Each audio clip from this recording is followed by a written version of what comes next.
नमस्कार 12वीचे विद्यार्थी मित्र मैत्रिणींनो, ऑल फॅकल्टीज स्टुडंट्स. रोज मातीत कल्पना दुधाळ यांची ही कविता आहे आणि यातलं आपण काव्य सौंदर्य बघणार आहोत.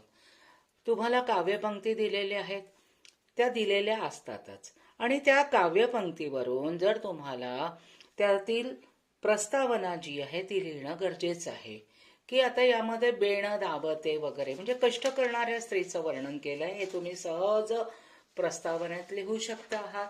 त्यानंतर शेतकरी स्त्री, आता आपण अर्थ बघणार आहोत. शेतातही संसाराला हातभार लावते, हल्ली सगळेच लावतात, पण शेतकरी स्त्रीचं कष्ट काही वेगळेच असतात.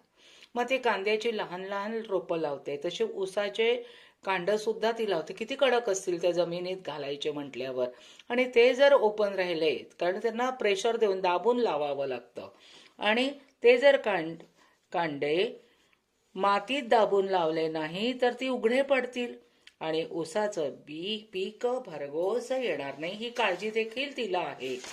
त्याचप्रमाणे अतिशय काळजीने ती बेण दाबते आणि ऊसाचं बेण नाही तर माझे जीवनच लावती आहे. माझा संसार मी कसा केला? पै पैसा जमवून, म्हणजेच काय की या काड्यांनीच मी माझा संसार उभा करते आहे. आता या कवितेमध्ये नाही बेण ग, बघा काव्यपंक्तीतलंच घेतलं आहे. कांड्यांनी संसार सांधते, या ओळीतून शेतकरी स्त्रीची हृदय विदारकता मनाला चाटून जाते, वास्तविकता दिसून येते. एवढे कष्ट केल्यानंतर नैसर्गिक संकटाने, जसा अवकाळी पाऊस आहे, धो धो आला की पूर्ण पिकं वाहून जातात, मग शेतकरी हवालदिल होतो.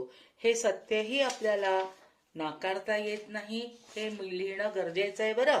आणि त्याचप्रमाणे इथे तुम्ही लिहू शकता, कवयित्रीची साधी सरळ शब्दरचना ही कष्टकरी स्त्रीचे कष्ट मनाला खोलवर भिडवणारी आहे. सो लाईक करा, सबस्क्राईब करा.